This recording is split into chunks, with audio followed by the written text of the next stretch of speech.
السلام عليكم ورحمة الله وبركاته. إن الحمد لله وحده، والصلاة والسلام على رسول الله من لا نبي بعده، وأشهد أن لا إله إلا الله وحده لا شريك له، وأشهد أن محمدا عبده ورسوله الذي أرسله بالحق بشيرا ونذيرا وداعيا إلى الله بإذنه وسراجا وقمرا منيرا. أما بعد فإن أحسن الحديث كتاب الله، وأحسن الهدي هدي محمد صلى الله عليه وسلم، وشر الأمور محدثاتها، وكل محدثات بدعة، وكل بدعة ضلالة، وكل ضلالة في النار. وقال تعالى: يا أيها الذين آمنوا اتقوا الله حق تقاته ولا تموتن إلا وأنتم مسلمون. أما بعد فأعوذ بالله من الشيطان الرجيم. بسم الله الرحمن الرحيم. وما آتاكم الرسول فخذوه وما نهاكم عنه فانتهوا إلى الآخر الآية. عن أبي قتادة رضي الله تعالى عنه قال: قال رسول الله صلى الله عليه وسلم: ذلك يوم ولدت فيه ويوم بعثت فيه أو أنزل عليه فيه. رآه مسلم. عن أبي هريرة رضي الله تعالى عنه قال: قال رسول الله صلى الله عليه وسلم: تعرض الأعمال يوم الاثنين والخميس فأحب أن يعرض عملي وأنا صائم. رآه الترمذي. أو كما قال عليه الصلاة والسلام: إن الله وملائكته يصلون على النبي يا أيها الذين آمنوا صلوا عليه وسلموا تسليما. اللهم صل على محمد وعلى آل محمد كما صليت على إبراهيم وعلى آل إبراهيم. السلام عليكم ورحمة الله وبركاته. إن الحمد لله وحده، والصلاة والسلام على رسول الله من لا نبي بعده، وأشهد أن لا إله إلا الله وحده لا شريك له، وأشهد أن محمدا عبده ورسوله الذي أرسله بالحق بشيرا ونذيرا وداعيا إلى الله بإذنه وسراجا وقمرا منيرا. أما بعد فإن أحسن الحديث كتاب الله، وأحسن الهدي هدي محمد صلى الله عليه وسلم، وشر الأمور محدثاتها، وكل محدثات بدعة، وكل بدعة ضلالة، وكل ضلالة في النار. وقال تعالى: يا أيها الذين آمنوا اتقوا الله حق تقاته ولا تموتن إلا وأنتم مسلمون. أما بعد فأعوذ بالله من الشيطان الرجيم. بسم الله الرحمن الرحيم. وما آتاكم الرسول فخذوه وما نهاكم عنه فانتهوا إلى الآخر الآية. عن أبي قتادة رضي الله تعالى عنه قال قال رسول الله صلى الله عليه وسلم ذلك يوم ولدت فيه ويوم بعثت فيه أو أنزل عليه فيه رآه مسلم عن أبي هريرة رضي الله تعالى عنه قال قال رسول الله صلى الله عليه وسلم تعرض الأعمال يوم الاثنين والخميس فأحب أن يعرض عملي وأنا صائم رآه الترمذي أو كما قال عليه الصلاة والسلام إن الله وملائكته يصلون على النبي يا أيها الذين آمنوا صلوا عليه وسلموا تسليما اللهم صل على محمد وعلى آل محمد كما صليت على إبراهيم وعلى آل إبراهيم السلام عليكم ورحمة الله وبركاته إن الحمد لله وحده والصلاة والسلام على رسول الله من لا نبي بعده وأشهد أن لا إله إلا الله وحده لا شريك له وأشهد أن محمدا عبده ورسوله الذي أرسله بالحق بشيرا ونذيرا وداعيا إلى الله بإذنه وسراجا وقمرا منيرا أما بعد فإن أحسن الحديث كتاب الله وأحسن الهدي هدي محمد صلى الله عليه وسلم وشر الأمور محدثاتها وكل محدثات بدعة وكل بدعة ضلالة وكل ضلالة في النار وقال تعالى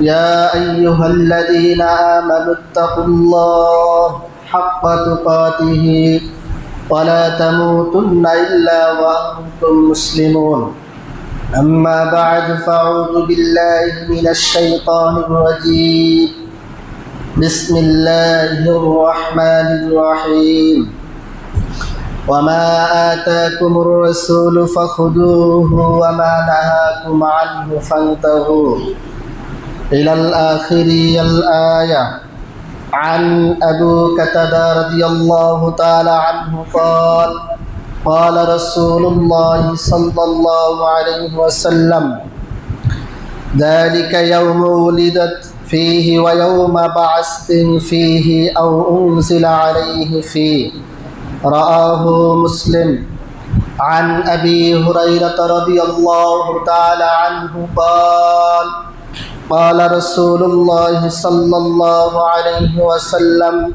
تعرض الأعمال يوم الاثنين والخميس فأحب أن يعرض عملي وأنا صائم رآه الترمذي أو كما قال عليه الصلاة والسلام إن الله وملائكته يصلون على النبي يا أيها الذين آمنوا صلوا عليه وسلموا تسليما اللهم صل على محمد وعلى آل محمد كما صليت على إبراهيم وعلى آل إبراهيم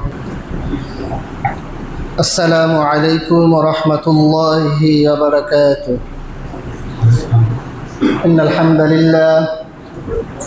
إن الحمد لله وحده والصلاة والسلام على رسول الله من لا نبي بعده وأشهد أن لا إله إلا الله وحده لا شريك له وأشهد أن محمدا عبده ورسوله الذي أرسله بالحق بشيرا ونذيرا وداعيا إلى الله بإذنه وسراجا وقمرا منيرا أما بعد فإن أحسن الحديث كتاب الله وأحسن الهدي هدي محمد صلى الله عليه وسلم وشر الأمور محدثاتها وكل محدثات بدعة وكل بدعة ضلالة وكل ضلالة في النار وقال تعالى يا أيها الذين آمنوا اتقوا الله حق تقاته ولا تموتن إلا وأنتم مسلمون أما بعد فأعوذ بالله من الشيطان الرجيم بسم الله الرحمن الرحيم وما آتاكم الرسول فخذوه وما نهاكم عنه فانتهوا إلى الآخر الآية عن أبي قتادة رضي الله تعالى عنه قال قال رسول الله صلى الله عليه وسلم ذلك يوم ولدت فيه ويوم بعثت فيه أو أنزل عليه فيه رآه مسلم عن أبي هريرة رضي الله تعالى عنه قال قال رسول الله صلى الله عليه وسلم تعرض الأعمال يوم الاثنين والخميس فأحب أن يعرض عملي وأنا صائم رآه الترمذي أو كما قال عليه الصلاة والسلام إن الله وملائكته يصلون على النبي يا أيها الذين آمنوا صلوا عليه وسلموا تسليما اللهم صل على محمد وعلى آل محمد كما صليت على إبراهيم وعلى آل إبراهيم إنك حميد مجيد اللهم بارك على محمد وعلى آل محمد كما باركت على إبراهيم وعلى آل إبراهيم إنك حميد مجيد الحمد لله প্রশংসা সেই মহান রব্বুল আলামিনের যে রব্বে করিম আপনাকে আমাকে মায়া করে মহব্বত করে ভালোবেসে দুনিয়াবি হাজারো ব্যস্ততাকে উপেক্ষা করে সমাজের হাজারো মানুষ থেকে আপনাকে আমাকে যাচাই করে বাছাই করে মহান রব্বুল আলামিনের মহান হুকুম জুমার 2 রাকাত সালাত আদায়ের উদ্দেশ্যে মসজিদে আসার এবং বসার তৌফিক দান করেছেন শুকরিয়া আদায় করে বলি আলহামদুলিল্লাহ দুরূদ ও সালাম বর্ষিত হোক কাকাই নামদার তাজদার মদিনা আহমদ মুস্তাফা মোহাম্মদ মুস্তাফা উম্মতের কান্ডারি দো জাহানের বাদশাহ নবী মুহাম্মদ রাসূলুল্লাহ সাল্লাল্লাহু আলাইহি ওয়াসাল্লাম আল্লাহুম্মা সাল্লি আলাইহি আল্লাহুম্মা বারিক আলাইহি আলহামদুলিল্লাহ সম্মানিত উপস্থিতি দিনী ভাই এবং বোনেরা গত জুমায় আমরা সংক্ষিপ্ত বিষয়বস্তু আলোচনা শুনেছিলাম রূহের উপরে আত্মা পরিশুদ্ধ আজকের জুমার তারই ধারাবাহিকতায় আনুষঙ্গিক রূহের উপরে আত্মার উপরে কিছু কথা শেষ করে পরিচালিত যেই সমস্যার সম্মুখীন যেটা নিয়ে অত্যন্ত বাড়াবাড়ি ছাড়াছাড়ি আজকের এই যুগে যেটা নিয়ে অত্যন্ত রাষ্ট্রীয়ভাবে পালন অর্থে আমরা মুসলিম উম্মাহ বিভ্রান্তির জালে পড়ে আছি সেটা হলো নবী সাল্লাল্লাহু আলাইহি ওয়াসাল্লামকে নিয়ে ঘিরে ঈদ মিলাদুন নবী সম্মানিত উপস্থিতি দিনী ভাই এবং বোনেরা কোরআন এবং হাদিস থেকে গুরুত্বপূর্ণ তত্ত্ববহল আলোচনা করার চেষ্টা করব ইনশাআল্লাহ এক খেয়ালের সাথে ধ্যানের সাথে অন্তরের কান লাগিয়ে শোনা এবং বোঝার চেষ্টা করবেন আল্লাহ তাআলা আমাদের উভয়কে আমল করার তৌফিক দান করুন আল্লাহুম্মা আমিন প্রথম কথা যেটা বলছিলাম আত্মা পরিশুদ্ধ করার জন্য কারণ মানুষের দেহের ভিতরে সবথেকে গুরুত্বপূর্ণ হলো কলব, আত্মা বা রূহ, যেটা মানুষকে ভালো এবং খারাপ কাজের দিকে উদ্বুদ্ধ করে। ভালোটা ভালোর দিকে ডাকে, খারাপটা খারাপের দিকে যায়, আবার খারাপ এবং ভালো মিশ্রিত করে উভয়টা করে, যেটার ব্যাখ্যা গত জুমায় আমরা করেছিলাম।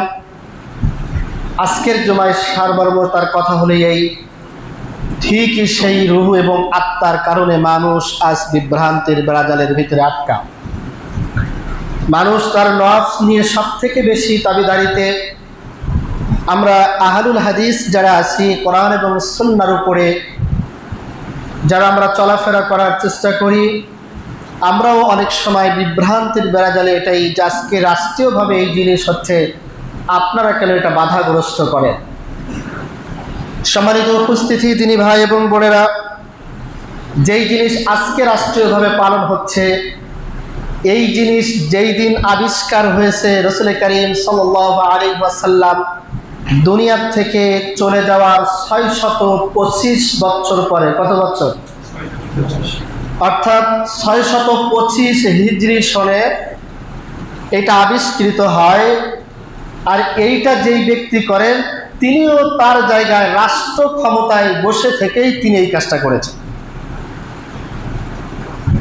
কথা মনে বুঝতে পারেন? আজকে যেভাবে রাষ্ট্রীয়ভাবে সংলাপ করে, রাষ্ট্রীয়ভাবে মিটিং মিছিল করে, কিছু আলেমদেরকে একত্রিত করে এক জায়গায় করে সার্কুলার দিয়ে যে অমুক দিন 6 সেপ্টেম্বর ঈদে মিলাদুন্নবী পালন হবে, আজকে যেভাবে রাষ্ট্রীয়ভাবে বেদাতিরা তাদের জায়গা থেকে যেভাবে পারমিশন নিয়ে করতেছে, যেই দিন এটা উৎপাদন হয়, যেই দিন এটা আবিষ্কার হয়, যেই ব্যক্তি এটার আবিষ্কারক, তিনিও সেই যুগের নবী সাল্লাল্লাহু আলাইহি সাল্লাম দুনিয়াতে যাওয়ার কত বছর পর? 625 বছর, 25 হিজরিতে ও যখন এটা আবিষ্কার করে, সেও সেই সময় সেই জায়গার গভর্নর। তাহলে আজকের যুগে আমাদের রূহ, আমাদের আত্মার উপরে আমাদের কন্ট্রোল ক্ষমতা আমরা হারিয়ে ফেলেছি। আমাদের আত্মার উপরে যে আমাদের যে কন্ট্রোল রাখা দরকার ছিল, প্রয়োজন ছিল, সেই কন্ট্রোলটা আমরা রাখতে পারি না।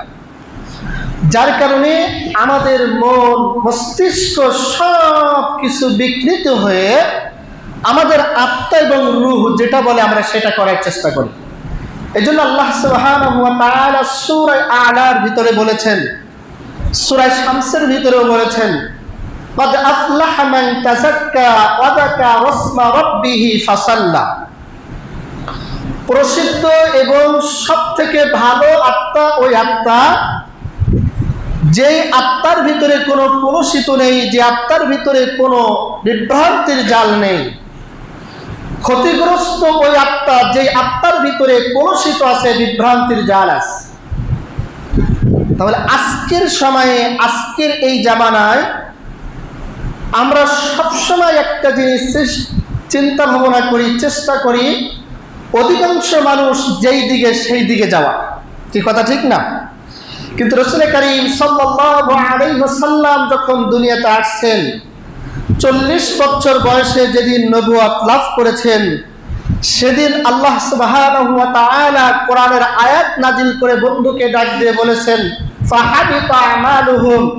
ওগো বন্ধু, অধিকাংশ মানুষের মত পথ যদি আপনি অনুসরণ করেন, তাহলে আপনি বিভ্রান্তিতে পড়ে যাবেন। আর অধিকাংশ মানুষ যেটা করে, সেটাই যদি আপনি কোরআন সুন্নাহ মেনে নিয়ে সেটা নিয়েই যদি করেন, যে এটাই করলে অধিকাংশ মানুষ করতেছে কোরআন সুন্নাহ বাদ, তাহলে ফাহাবিতা আমালুহুম, আমি কিন্তু আপনার সমস্ত আমল সবকিছু বরবাদ করে দেব। তাহলে আল্লাহর কোরআনের সুস্পষ্ট ভাষা, শয়তান তার দলের লোক সবসময় কি থাকে বলেন তো দেখি? এটা কিন্তু বাস্তব প্রমাণ। আমাদের সমাজে যদি কোনো মারামারি, গ্যাঞ্জাম, ফাসাদ হয়, তা বিচারকরা যখন এক জায়গায় বসে, তখন দেখবেন যে সঠিক, যারটা লিগাল, সেই দিকে লোক দেখবেন কম থাকে। আর যে ব্যক্তি আনলিগাল, যার দিকে বিচার দিতে হবে, এইরকম ব্যক্তির দিকে কিন্তু কি লোক কি থাকে? বেশি থাকে। ভালো ব্যক্তির দিকে কিন্তু লোক বেশি থাকে না। এটা কিন্তু আজকের যুগে না, এটা কিন্তু সেই আপনার আমার নবী দুনিয়াতে যেদিন আসছেন সেই থেকে, তার আগের থেকে শুরু হয়েছে, আদম আলাইহিস সালাম থেকে। আর এভাবেই কিয়ামত পর্যন্ত থাকবে। আপনি যে মাঝে মাঝে যে সব প্রশ্ন করে বলেন যে আপনারা হুজুররা ঠিক হতে পারেন না, আপনারা হুজুররা সব ঠিক করতে পারেন না, আপনাদের হুজুরদের সব দোষ, আপনারা এই কথা বলেন ওই কথা বলেন, এই বলে এই চালাচ্ছেন, আরেকজন হুজুর এই বলতেছে, এক হুজুর বলতেছে করা যাবে যায়, আরেক হুজুর বলতেছে করা যাবে না, ওই মসজিদের হুজুর বলতেছে মিলাদুন নবী করা যায়, যারা আপনি বলতেছেন করা যায় না। তা আপনাদের হুজুরদের ভিতরে তো ঠিক না, তা আমরা সাধারণ মানুষ কোথায় যাব? কি এই প্রশ্ন আসে না মনের ভিতরে? কিন্তু এই প্রশ্ন আসার কোনো অবকাশ থাকবে না বিধায় আল্লাহ সুবহানাহু ওয়া তাআলা কোরআনুল কারীমে সূরা নিসা আয়াত নাম্বার 59, কত নম্বর আয়াত? স্পষ্ট ভাষায় বলে দিয়েছেন যে যখন দেখবা সমস্ত পৃথিবীটার ভিতরে সমস্ত আলেমরা বিভ্রান্তির বিরাজালের ভিতরে পড়ে গেছে, এক একজন এক এক ফতোয়া দিচ্ছে, ভালো করে বুঝেন, এক একজন এক এক ফতোয়া মারতেছে, একজন বলতেছে করা যাবে না, আরেকজন বলতেছে করা যাবে, একজন বলতেছে এইটা না, আরেকজন বলতেছে ওইটা। এইরকম সমস্যার সম্মুখীন যখন হয়ে যাবে ফারুদ্দুহু ইলাল্লাহি ওয়ার রাসূল, তখন সমস্ত আলেমদেরকে ডাইরেক্ট তালাক দিয়ে দাও। কে বলছে কথা? কথা কেনা কে বলছে? আপনি তো বিভ্রান্তির জালের ভিতরে আপনি তো হুজুরদেরকে দিয়ে টার্গেট করেন। আপনি আজকে আল্লাহ তাআলা সেই 1550 বছর আগে কোরআন নাজিল করে বলে দিয়েছে যে যদি এইরকম সমস্যা যখন হবে তখন তোমরা সমস্ত আলেমদেরকে তালাক দিয়ে দাও, হুজুরদেরকে বাদ দিয়ে দাও, দিয়ে তখন কোথায় যাও? ফারুদ্দুহু ইলাল্লাহ, আল্লাহর দিকে ফিরে এসো, আর রাসূল, রাসূলের দিকে ফিরে যাও। তো এখন কি আমরা সরাসরি আল্লাহর দিকে যেতে পারবো? আল্লাহর দিকে যাওয়া মানে কোন জায়গায়? কোরআনুল কারীমের দিকে ফিরে যেতে বলেছেন। রাসূল সাল্লাল্লাহু আলাইহি সাল্লামের দিকে ফিরে যাওয়া মানে তার সুন্নাহর দিকে ফিরে যেতে বলেছেন, তার হাদিসের দিকে। আপনি এইবার এই অপশনটা কোরআনের এই আয়াতের ব্যাখ্যাটাকে আপনি এবার বিশ্লেষণ করে নিজে চিন্তা ভাবনা করে এবার আপনি বাড়িতে বসে বসে হুজুরদের দোষ দেন যে হুজুরে এই করতেছে, আমরা কোন জায়গায় যাব? আল্লাহ তো সলিউশন দিয়ে দিয়েছেন। যিনি আপনাকে আমাকে সৃষ্টি করেছেন, যিনি আপনাকে আমাকে পাঠিয়েছেন, যিনি আপনার আমার জন্য সব তামাম পৃথিবীটা সাজিয়েছেন, আমাদেরকে উর্বর ভূমির ভিতর সবকিছু করতে দিয়েছেন, তিনিই কিন্তু আবার সাথে সাথে কি দিয়ে দিয়েছেন? সলিউশন দিয়ে দিয়েছেন। সবকিছু করে আর একেবারে খোলাসা আল্লাহ তাআলা বলে দিয়েছেন। এখানে আপনি কাউকে দোষ দিতে পারবেন না, যেই হুজুরই বলছে। আর যদি আপনি বলেন যে আপনার এক এক হুজুর এক এক রকম কথা বলেন, আমরা কোন দিকে মানবো, এই কথা যদি বলে আপনার হুজুররা ঠিক হন না, না, রাসূল সাল্লাল্লাহু আলাইহি সাল্লামের থেকে ঠিক হয়নি, আদম আলাইহিস সালাম থেকে ঠিক ছিল না। আর আজকে শেষ জামানায় নবী নেই দুনিয়াতে, তিনি চলে গেছেন, আলেমদেরকে রেখে গেছেন, তারপরেও তিনি হাদিসের ভাষায় সেই বুখারী মুসলিম স্পষ্ট ভাষায় বলে গেছেন 3 শ্রেণীর আলেমের কথা। আমি নবী চলে যাচ্ছি, আমার ভয় হচ্ছে আমার উম্মতদেরকে এমন এক শ্রেণীর আলেমরা বিভ্রান্তি করবে যে কোরআন আর হাদিস থেকে তাদেরকে ডাইভার্ট করে অন্য পথে নিয়ে যাবে। এই ভ্রান্ত আলেমদের জন্য আমি সব থেকে আমি নবী ভয় পাচ্ছি। রাসূল সাল্লাল্লাহু আলাইহি ওয়াসাল্লাম সেই 1450 বছর আগে বলে গেছে। আজকে সেটা বাস্তব, এটা ঘটবে, এটা হবে। এই শ্রেণীর আলেম থাকবে, এই শ্রেণীর ব্যক্তি থাকবে, আত্মার উপরে তাদের কন্ট্রোল ক্ষমতা হারিয়ে তারা এইভাবে কাজ করবে। এটা রাসূল সাল্লাল্লাহু আলাইহি ওয়াসাল্লাম সেই সময় বলে গেছেন। এখন আপনি আমি যতই হুজুরদের উপরে দোষ চাপাই, আপনি এড়াই যান না কেন? আমি সুস্পষ্ট ভাষায় আপনাকে বলে দেই, আপনি হুজুরদের বিরুদ্ধে দোষ চাপিয়ে যে আমরা মূর্খ মানুষ, কিছুই জানি না, কিছুই বুঝি না, কোনো কিছু জানি না, হুজুররা সব করে, তাই এই কথা এড়িয়ে যদি আপনি চলে যান, কাল কিয়ামতের ময়দানে হুজুরদের থেকে সব থেকে বড় বিপদ আপনি বলবেন। আল্লাহ বলবে তোমার সব ভালো মন্দ বুঝে গেছো, আর আমার বোঝার বেলা ইসলাম বোঝার ক্ষেত্রে তুমি কিছু হুজুররা ভালো বোঝে, সব দুনিয়ার সব ভালো মন্দ বুঝেছে। আমি মাঝে মাঝে একটা উদাহরণ দিই বাস্তবতার সাথে। আজকে ধরেন হাজী সাহেব এই মহল্লার যে কোনো এক জায়গার থেকে একটা জমি কিনবে, হোক 1 কাঠা বা 1 শতক বা 1 বিঘা। এখন হাজী সাহেব জমিটা যখন কিনতেছে তখন জমির মালিক বলতেছে এর কাগজপাতি দরকার নেই, জমিটার বিষয় সব থেকে ভালো মসজিদের ইমাম সাহেব জানে বা পীর সাহেব জানে। আচ্ছা, আপনাদের কাছে আমার প্রশ্ন, হাজী সাহেব কি ইমামের কথায় কি দলিল ছাড়া কি জমি নেবে? ভালো করে উত্তর দেন, জমি নেবে? 1 কাঠা জমি নেবে? যত বড় বুজুর্গ বলুক না কেন, যত বড় পীর সাহেব বলুক না কেন, 1 কাঠা জমি দুনিয়াতে কিনতে গেলে আমি ইমাম সাহেব বা আমি পীর সাহেব বা হাজী সাহেব ফতোয়া দিলে যেমন আপনি নিবেন না বা আপনি কিনবেন না, তাহলে আপনি কিভাবে বুঝলেন যেটা হলো সামান্য দুনিয়ার ব্যাপার, আর যেই জীবনটা আপনার দুনিয়া আখিরাতের সাথে সম্পৃক্ত ইসলাম, তা সেইটা সম্পর্কে জানার সময় আপনার কি একটু দলিল খোঁজ করা প্রয়োজন ছিল না? যেটা আপনার দুনিয়াতেও লাগবে, আখিরাতেও দরকার। ক্ষণস্থায়ী জিন্দেগিতে জমি তো শুধু ক্ষণস্থায়ী জিন্দেগিতে দরকার, আর ইসলাম কোন কোন জায়গায় দরকার? দুনিয়াতেও দরকার, আখিরাতেও দরকার। দুনিয়ার থেকে করে যাবেন, আখিরাতে যে সেটার ফল সব কিছু পাবেন। তখন উভয় জগতে যেই জিনিসটা দরকার সেই জিনিসটার জন্য কি একটু দলিল প্রয়োজন ছিল না?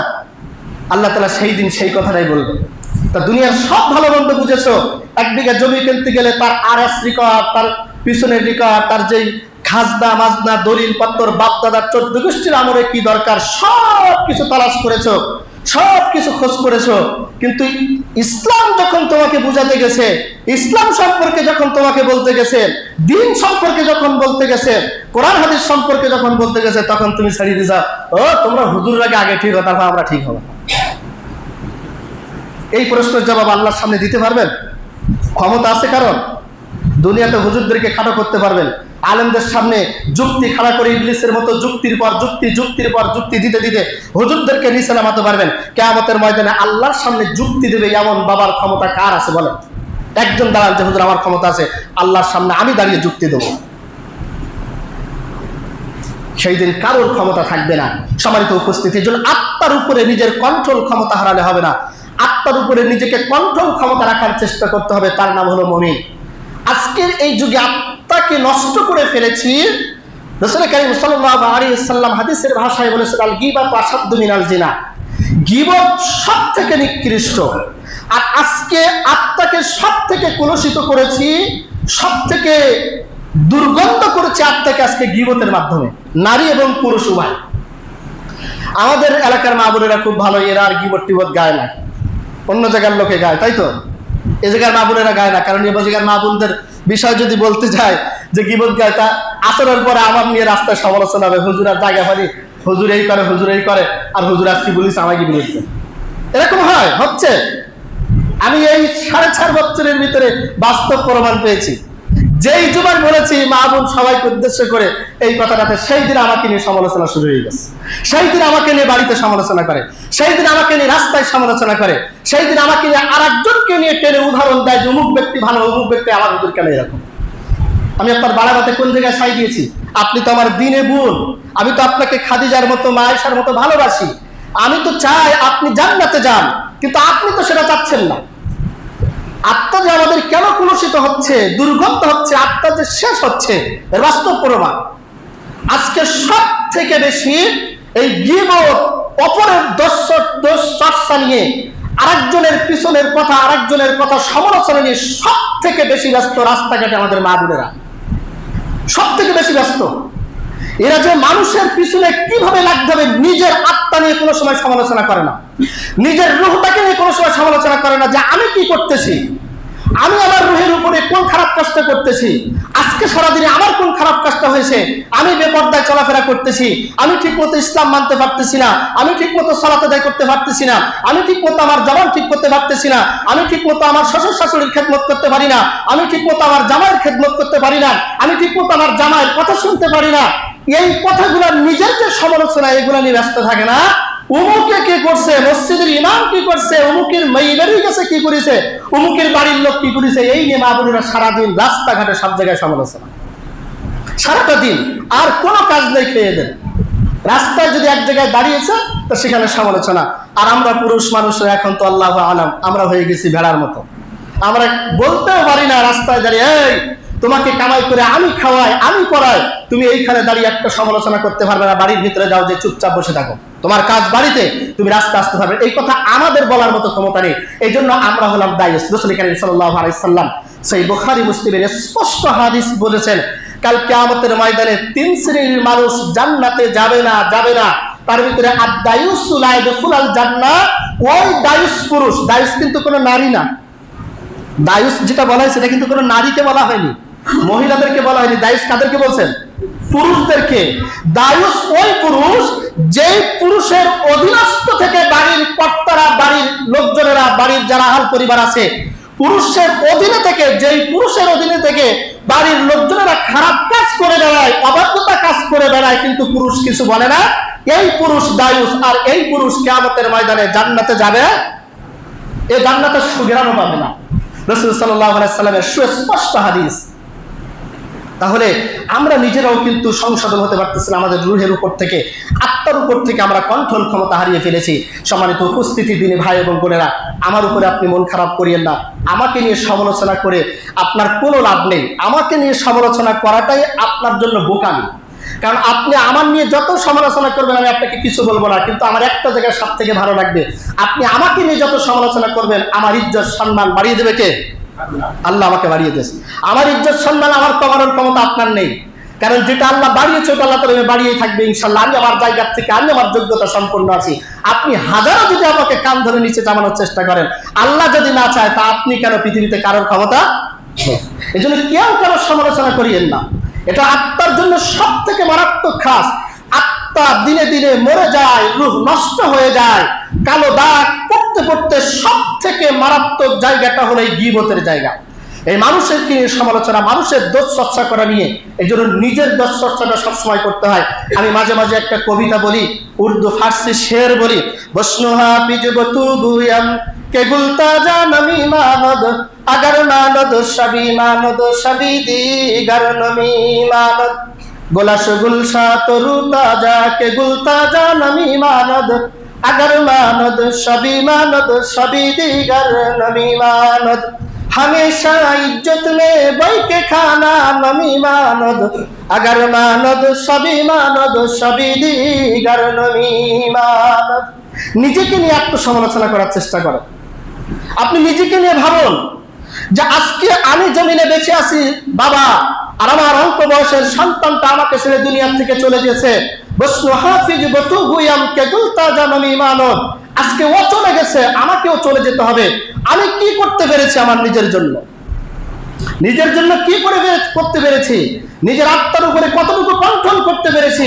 নিজেকে কতটুকু সংশোধন করতে পেরেছি? এই সমালোচনা নিজে নিজে করার চেষ্টা করেন, অপরকে নিয়ে না, আরেকজনকে নিয়ে করিয়েন না।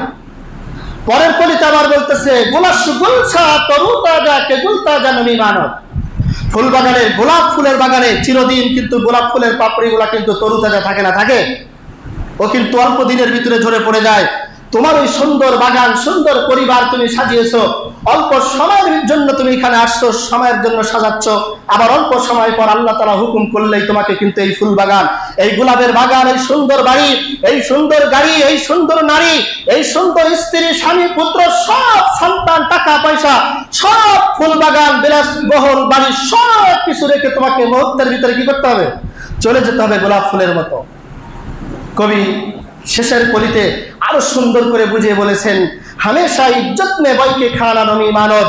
হে মানুষ জাতি, শুনে রাখো, একই বাড়িতে যদি তুমি প্রত্যেক দিন মেহমান হয়ে যাও, একই বাড়িতে যদি তুমি প্রত্যেকজন মেজবান হয়ে যাও, প্রত্যেক দিন কিন্তু বাড়িওয়ালা তোমাকে মুরগির রান তোমাকে দিবে না। দিবে? আপনি এক বাড়িতে যদি প্রত্যেক দিন মেহমান হয়ে যান, মুরগির রান কি কপালে জুটবে? একদিন, 2 দিন, 3 দিন, 4 দিনের দিন যখন বাড়িওয়ালা বসবে শয়তান যাচ্ছে না, তো এবার পাতলা ডালের আলু ভর্তা মার, কি মার? পাতলা আলু ভর্তা মার, যাতে তাড়াতাড়ি বিদায় হয়। তাহলে কবি হাফিজ রাহিমাহুল্লাহ তার নিজেকে নিয়ে সমালোচনা করেছেন। তাই জন্য আপনি আপনার নিজের আত্মাকে নিয়ে সমালোচনা করেন। উপরে মা বোনেরা যারা আছেন, আমার উপরে রাগ করিয়েন না। আমি আপনাকে জান্নাতে যাওয়ার জন্য সঠিক পথ দিয়ে দিচ্ছি। কারণ কিয়ামতের ময়দানে মেরাজের রাত্রে সুস্পষ্ট বাণী, রাসূল করিম সাল্লাল্লাহু আলাইহি সাল্লাম জান্নাত দেখেছেন, জাহান্নাম দেখেছেন। জাহান্নামের ভিতরে যখন গেছেন, ঢুকে দেখেই শুধু নারী, শুধু নারী। জাহান্নামের ভিতরে কারা? শুধু নারী, পুরুষ দেখতে পাচ্ছেন না। রাসূল করিম সাল্লাল্লাহু আলাইহি সাল্লাম জিবরাইলের কাছে প্রশ্ন করলেন, মা হাওলা উলাইকা জিবরাইল, ও ভাই জিবরাইল, জান্নাতের ভিতরে, জাহান্নামের ভিতরে এত নারীর সংখ্যা কেন? এ নারীরা কারা? তখন জিবরাইল উত্তর দিয়েছে, হলো আপনার উম্মতের ওই সমস্ত নারীরা যারা দুনিয়ার ভিতরে ছোট্ট কথা নিয়ে স্বামীর উপরে রাগ করতে এবং খোঁটা দিত। যদি কোনো কিছুই হতো, স্বামীকে শুধু এতটুকুই বলতো, তোমার সাথে 40 বছর সংসারী করেছি, তুমি আমার কোন ঘোড়ার ডিম দিয়েছো? এই ছোট্ট একটা কথার কারণে মা বোনদের পিছনের 70-80 বছরের জিন্দগির সমস্ত আমল সবকিছু কি হয়ে গেছে? বরবাদ হয়ে গেছে। মা বোনেরা তাদের রুহে, আত্মার উপরে কন্ট্রোল ক্ষমতা হারিয়ে ফেলেছে। সম্মানিত উপস্থিতি, ওদিকে আমি যাব না, ওদিকে লম্বা আলোচনা। আরেকটা সংক্ষিপ্ত বিষয়বস্তু, সেটা হলো বলতে চাচ্ছিলাম, এটাও আজকে আত্মার উপরে কন্ট্রোল ক্ষমতা সমস্ত পৃথিবীর মানুষ করতেছে। ক্রুসেড যুদ্ধ যখন শুরু হয়, এই ক্রুসেড যুদ্ধে সেনাপতির মুসলমানদের থেকে দায়িত্ব পালন করেন। ভালো করে খেয়াল করে আমার দিকে শুনেন, খেয়াল করুন, এক খেয়ালের সাথে শুনেন, তাহলে বুঝতে পারবেন। ঈদ মিলাদুন নবী আজকে যেটা পালন হচ্ছে, আসছে কোথা থেকে, কেন হচ্ছে? কুরুসের যুদ্ধের সময় মুসলমানদের থেকে যখন সেনাপতি নিযুক্ত হয়, তার নাম থাকে সুলতান সালাউদ্দিন আইয়ুবী। নাম শুনেছেন হয়তো অনেকে, ইতিহাস যারা পড়েছেন জানেন। সুলতান সালাউদ্দিন আইয়ুবী 532 হিজরিতে জন্মগ্রহণ করেন। 589 হিজরিতে উনি কি করেন? মৃত্যুবরণ করেন। উনি যখন ক্রুসেড যুদ্ধে যখন ইরাক শহরে যখন প্রেসিডেন্ট হলেন, ওই পুরা ইরাক বলেন, ইরান বলেন, রোম পারস্য বলেন, কারণ তখন তো আপনার একটা দেশ না, তখন তো বিভিন্ন দেশ নিয়ে এক জায়গাটায় একজন সেনাপতি দায়িত্ব পালন করতেন। তো উনি যখন এটা যখন বিজয় পেলেন, তখন ইরাকের, ভালো করে খেয়াল করেন, ইরাকের ইরবাল শহরে একজন গভর্নর দরকার। এই ইরাকের ইরবাল শহরে গভর্নর নিযুক্ত করছেন মুসলমানদের তৎকালীন সময়ের ভিতর থেকে, ওটাকে বলা হয় আপনার মুজাফফর উদ্দিন কুকুবুরি। কি নাম বললাম? মনে করে রেখেন, মুজাফফর উদ্দিন কুকুবুরি। একে যখন ওইখানে ইরাকের ইরবাল শহরে যখন একে নিযুক্ত করা হয়েছে গভর্নর হিসাবে, ও তখন ওখানের গভর্নর, দেখেন আমি কিন্তু আগেই কিন্তু আপনাকে বলেছি আজকে রাষ্ট্রীয়ভাবে পালন হচ্ছে, সেই যুগে কিন্তু রাষ্ট্রীয়ভাবে কিন্তু এটা ক্ষমতা দিয়েই কিন্তু সেটা প্রয়োগ করেছে। তখন ওই মুজাফফর উদ্দিন কুকুবুরি ওই সময় ছিল হলো ঈসা আলাইহিস সালামের ধর্মের মানুষ। কোন ধর্মের মানুষ? ঈসা আলাইহিস সালামের ধর্মের মানুষ। আর ঈসা আলাইহিস সালামের ধর্মের মানুষেরা সেই সময় ঈসা আলাইহিস সালামকে যিশু হিসাবে মেনে তার ধর্মকে পালন করে, তার দিন হিসাবে, বড় দিন হিসাবে 25শে ডিসেম্বর সব থেকে বড় দিন তারা পালন করত। তখন এই মুজাফফর উদ্দিন কুকুবুরি মুসলমানদের ভিতরে চিন্তা করলো যে ঈসা আলাইহিস সালামকে নিয়ে আজকে ইহুদি নাসারারা এত বড় দিন পালন করে, খ্রিস্টানরা পালন করে, তা আমাদের নবী মুহাম্মদ সাল্লাল্লাহু আলাইহি ওয়াসাল্লাম তো দুনিয়াতে আসছে, চলে গেছে, তা আমরা তার একটা দিন পালন করলে কি হবে? দেখেন কোথা থেকে আসে। তখন ও ওইখানে তার যে খানকা ছিল, সেই খানকার আশপাশের লোকদেরকে ডেকে সেই সময় সেইখানে সেই খানকার ভিতরে একটানা 1 মাস যাবত গরু, ছাগল, ভেড়া, বুরকি, উট এই সমস্ত কুরবানি দিয়ে মানুষদেরকে খাওয়াতো, এই সমস্ত কাজগুলা ঢোল ঢাগর বাড়িয়ে এই সমস্ত ঈদ মিলাদুন নবী পালন করত। এইখান থেকে এটা আসছে, ওইখান থেকে শুরু হয়েছে। সেই সময়ে যত নামধারী আলেম ছিল, সেই সময় একজন ব্যক্তি ছিল, তিনি একটা কিতাব লিখছেন, সেই কিতাবের ভিতরে সমস্ত জাল হাদিসগুলো এক জায়গায় করছে, এই পক্ষে জাল হাদিসের পক্ষে একত্রিত করে সেই কিতাবটা গভর্নরের কাছে দিছে। দেওয়ার সাথে সাথে গভর্নর ওই কিতাব পড়ে তাকে 600 দিরহাম তাকে মুদ্রা তাকে উপহার দেয় ওই কিতাব দেখে, অর্থাৎ পক্ষে কিতাব লিখেছে তাই। সেইখান থেকে এই মিলাদের উৎপন্ন হয় ঈদ মিলাদুন নবী। তাহলে নবী সাল্লাল্লাহু আলাইহি সাল্লাম দুনিয়ার থেকে যাওয়ার কত বছর পর বললাম? 625 হিজরিতে, অর্থাৎ 625 বছর পরে মিলাদের আবিষ্কৃত হচ্ছে। তাহলে আপনি এখানে সুস্পষ্ট ভাষা, আমি আপনাকে আরো একটু খোলাসা করতেছি। হাদিস আমি মুসলিম এবং নাসাই এবং তিরমিজি থেকে কয়েকটা হাদিস বলে আমি শেষ করব। তাহলে সেইখান থেকে শুরু, আর সেইখান থেকে তারা করেছে। তাহলে ইসলামটাকে পরিপূর্ণ সেইখান থেকে নষ্ট করে সেইখান থেকে আস্তে আস্তে আস্তে আস্তে মাজার পূজারীদের মাধ্যমে আজকের যুগে যারা পালন করতেছে, ঠিক ওই নামধারী আলেমরা, ওই মাজার পূজারী আলেমরা, ওই দরবারের আলেমরা আজকে এটাকে নিয়েই তারা ব্যতিব্যস্ত। এটাকে নিয়ে আরেকটা কথা আপনাকে বলে যায়, আমাদের পালনীয় কোনটা, সুন্নাহ কোনটা? একটা হলো নবী সাল্লাল্লাহু আলাইহি সাল্লামের মিলাদ, জন্ম। মিলাদ মানে কি? মিলাদুন মানে কি? মৌলুদুন মানে জন্মগ্রহণ করা, জন্ম নেওয়া। আর সিরাত মানে রাসূল সাল্লাল্লাহু আলাইহি সাল্লামের সমস্ত জীবনের বৃত্তান্ত আলোচনা করা। সিরাতাল মুস্তাকিম আছে না? সিরাতাল মুস্তাকিম, পথ বা প্রদর্শক। তো এই হলো মাঝখানে এইটা। আর লাস্টেরটা হলো ওয়াফাত, মৃত্যুবরণ করা। লাস্টেরটা কি? মৃত্যুবরণ করা। তাহলে ওয়াফাত আমাদের জন্য গ্রহণযোগ্য না, মানাটা না। মিলাদ, রাসূল সাল্লাল্লাহু আলাইহি ওয়াসাল্লাম জন্মগ্রহণ করেছেন, এটাও আমাদের জন্য কি না? গ্রহণযোগ্য না। এটা আমাদের জন্য খুশির সংবাদ, কিন্তু আমাদের জন্য মানা এবং কর্তব্য কোনটা? মাঝখানেরটা কি? সেটা সিরাত, রাসূল সাল্লাল্লাহু আলাইহি ওয়াসাল্লামের আদর্শ পথ প্রদর্শক জিন্দেগি, যেটা আল্লাহ সুবহানাহু ওয়া তাআলা সূরা আল ইমরানের ভিতরে বলেছেন, কুল ইন কুনতুম তুহিব্বুনাল্লাহ ফাত্তাবিউনি ইউহিব্বুকুমুল্লাহ। এখানে কিন্তু আল্লাহ সুবহানাহু ওয়া তাআলা নবীকে ভালোবাসতে বলেননি, অনুসরণ করার কথা বলেছেন। কি করার কথা বলেছে? অনুসরণ করার কথা বলেছে। সূরা হাশরের 7 নম্বর আয়াতে আল্লাহ তাআলা একই কথা বলতেছেন, মা আতাকুমুর রাসূলু ফাখুযুহু ওয়া মা নাহাকুম আনহু ফান্তাহু। মা আতাকুমুর রাসূলু ফাখুযুহু, আমার বন্ধু তোমাদেরকে যেটা, অর্থাৎ তোমাদের নবী তোমাদেরকে যেটা দিয়েছে যেটা বলেছে সেটা গ্রহণ করো, তোমাদের নবী আমার বন্ধু যেটা তোমাদেরকে নিষেধ করেছে তার থেকে তোমরা কি আসো, ফিরে আসো। সাত কথা। এবার দেখেন আজকে বেদাতিরা একটা দলিল দেয় মুসলিম শরীফের 1162 নম্বর হাদিস। কোন কিতাব বলেছি? বেদাতিরা কিন্তু এই হাদিস দিয়ে কিন্তু বিভ্রান্তি সৃষ্টি করতেছে। যারা আজকে ঈদ মিলাদুন্নবী পালন করতেছে তারা আপনাকেও কিন্তু বিভ্রান্তি করবে এই হাদিস দিয়ে। সহিহ মুসলিমের 1162 নম্বর হাদিস দলিল দেয় তারা, যে তাদের দলিল আমি সেটা আগে পেশ করতেছি। তাদের দলিল হলো যে রাসূল সাল্লাল্লাহু আলাইহি সাল্লাম সোমবার বৃহস্পতিবার সিয়াম পালন করতেন। সাহাবী জিজ্ঞাসা করেছেন আপনি কেন সোমবার সিয়াম পালন করেন, কেন সোমবার সিয়াম পালন করেন? রাসূল বলেন উলিদতু, আমার এই দিন জন্মগ্রহণ হয়েছে, আমি জন্ম লাভ করেছি তাই। তাদের কিন্তু এটা, তাহলে নবী তাদের দলিল হলো নবী সাল্লাল্লাহু আলাইহি সাল্লাম সোমবার জন্ম হয়েছে তাই জন্মগ্রহণ করেছেন, তাই তিনি জন্ম দিবস পালনার্থে তিনি সিয়াম পালন করেছেন। নাউজুবিল্লাহ। তাদের এটা যুক্তি বা এটা দলিল। আচ্ছা, যে হাদিসটা আমি আপনাদের সামনে পেশ করতে যাচ্ছি, হাদিসটা সম্পূর্ণ হাদিসটা শুনেন। এখানে সাহাবী যখন জিজ্ঞাসা করে তখন তিনটা কথা রাসূল বলেছে। কয়টা কথা? তিনটা কথা। আর এই হাদিসের ভিতরে রাসূল সাল্লাল্লাহু আলাইহি সাল্লাম কোন জায়গায় তারিখের কথা উল্লেখ করেনি, দিনের কথা উল্লেখ করেছে। ভালো করে বুঝেন, কিসের কথা উল্লেখ করেছে? দিনের কথা, তারিখের কথা উল্লেখ করেনি।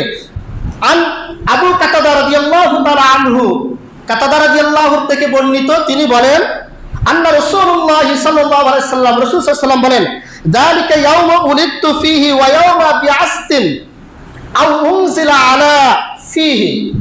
সাহাবী জিজ্ঞাসা করছেন রাসূল আপনি প্রত্যেক, ভালো করে বুঝেন হাদিসের ভাষা, ওনারা কি বলেছে? সোমবারের কথা শুধু। আর সাহাবী কি বলতেছেন? আপনি প্রত্যেক সোমবার কেন রোজা রাখেন? প্রত্যেক সোমবার। আচ্ছা, প্রত্যেক সোমবার কি বছরে একবার আসে? কিন্তু পাগল যে সেও বোঝে।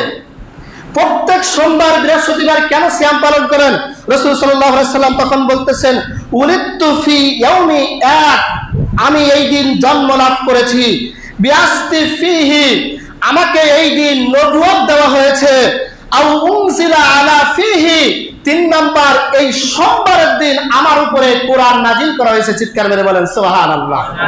তাহলে নবী সাল্লাল্লাহু আলাইহি ওয়াসাল্লাম কয়টার কথা বললেন? তিনটার কথা। আচ্ছা, এই হাদিসের ভিতরে নবী সাল্লাল্লাহু আলাইহি ওয়াসাল্লাম কি তারিখের কথা উল্লেখ করেছেন না দিনের কথা? তাহলে দিন হলো সোমবার, প্রত্যেক সোমবারের কথা আসছে। আর এরা পালন করতেছে একটা দিন 12 রবিউল আউয়াল, যেখানে সমস্ত আলেমদের বিজ্ঞ যত উলামা ইকরাম চলে গেছে, ইমাম তাইমিয়া বলেন, ইমাম আহমদ ইবনে হাম্বল বলেন, ইমাম শাফি বলেন, ইমাম মালিক বলেন, ইমাম আবু হানিফা রাহিমাহুল্লাহ বলেন, ইমাম জাওজির বলেন, যত ইমামরা কিতাব লিখেছেন সমস্ত ইমামদের কওল এবং মত রাসূল সাল্লাল্লাহু আলাইহি সাল্লাম যেই রবিউল আউয়াল মাসে জন্মগ্রহণ করেছেন 8 থেকে নিয়ে 12 তারিখ, ভালো করে বুঝেন, 8 থেকে নিয়ে 12 তারিখ, এই 8 থেকে 12 তারিখের ভিতরে যেই দিন সোমবার ছিল সেই দিনটা ছিল 9 রবিউল আউয়াল। যেই দিনটা ছিল সেই দিনটা কয় রবিউল আউয়াল? আরে ভন্ডরা পালন করতেছে কোন দিন? 12 রবিউল আউয়াল। 12 রবিউল আউয়াল কালকে দিন। তা কালকে কি বার? সোমবার না শনিবার? এটা বোকাও বোঝে। আরেকটা কথা আপনাকে খোলাসা বলি, নবী সাল্লাল্লাহু আলাইহি সাল্লাম সেই যুগে মেনে নিলাম কিছুক্ষণের জন্য, ওদের কথা কিছুক্ষণের জন্য মেনে নিলাম যে সেই যুগে নবী সাল্লাল্লাহু আলাইহি সাল্লাম জন্মদিবস, তার জন্মদিবস তিনি পালন করেছেন। তো নবী সাল্লাল্লাহু আলাইহি সাল্লাম, আপনার কাছে আমার প্রশ্ন, আপনাদের কাছে, নবী সাল্লাল্লাহু আলাইহি সাল্লাম জন্মদিবস পালন করেছে রোজার মাধ্যমে নাকি এই ঢোল ডাগর বাজিয়ে গাড়ি সাজিয়ে মালা পরিয়ে এই সবের মাধ্যমে? কিসের মাধ্যমে? রোজার মাধ্যমে। তার আজকে সিস্টেমটা ভিন্ন। সেই যুগে রাসূল সাল্লাল্লাহু আলাইহি ওয়াসাল্লাম সিস্টেম বাতলিয়ে দিয়ে গেছে। শুকরিয়া আদায় করতে আরো একটু সামনের দিকে যাই, আমরা যে মুহররম মাস আমাদের সামনের থেকে আরবি মাসের প্রথম 10 তারিখে আমরা সিয়াম পালন করি। মুসা সাল্লাম ফিরাউনের কবল থেকে বেঁচেছিল তাই না? তাই সিয়ামটা কিসের জন্য? ওই যে আল্লাহ তাআলা বাঁচিয়েছেন শুকরিয়া আদায় করতে। নবী সাল্লাল্লাহু আলাইহি সাল্লাম বুঝাতে চাচ্ছেন আমি দুনিয়াতে এসেছি, জন্মগ্রহণ করেছি, দুনিয়ার সমস্ত মানুষ থেকে আমি আলাদা। দুনিয়ার কোন মানুষ, কোন উম্মত খতনা বিহীন ছাড়া খতনা নিয়ে জন্মগ্রহণ করবে না। আমি নবী সাল্লাল্লাহু আলাইহি সাল্লাম দুনিয়াতে আসছি খতনা করা অবস্থায়, তাহলে আমাদের থেকে তিনি পার্থক্য না? সেই শুকরিয়া আদায় করতে আমাদের উপরে যে আল্লাহ তাআলা এত বড় নিয়ামত দিয়েছেন, এত বড় একজন নবী দিয়েছেন, নবীর মাধ্যমে কোরআন পেয়েছি, সেই শুকরিয়া আদায় করতে রাসূল সাল্লাল্লাহু আলাইহি সাল্লাম সেই দিনতে সিয়াম রেখেছেন প্রত্যেক সোমবার এবং বৃহস্পতিবার। এবার আসুন তাহলে বৃহস্পতিবার কেন সিয়াম পালন করেন সে কথা তিরমিজি শরীফের 747 নম্বর হাদিস। কত নম্বর হাদিস? 747 নম্বর হাদিস, আন আবি হুরায়রা রাদিয়াল্লাহু তাআলা আনহু قال قال رسول الله صلى الله عليه وسلم تعرض الاعمال يوم الاثنين والخميس فاحب ان يعرض عاملين وانا صائم।